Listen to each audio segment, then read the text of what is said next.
আসসালামু আলাইকুম। চলে আসলাম নতুন আরেকটি ভিডিও নিয়ে। আজকে আমরা শিখবো কিভাবে খুব সহজে আমরা এরকম একটি বই তৈরি করতে পারি। চলেন দেখে নেই কিভাবে করবেন। এটা করার জন্য প্রথমে একটি রেক্টেঙ্গুলার শেপ নিব, এরপর এটাকে কালার করে দেব।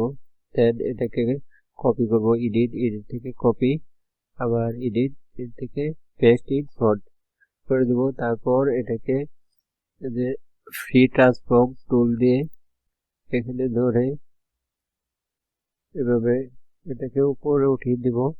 দেন আমি এটা কালার দিয়ে দিচ্ছি। কার্ভেচার টুল দিয়ে আমি এটাকে একটু এদিকে বাঁকা করে দিব।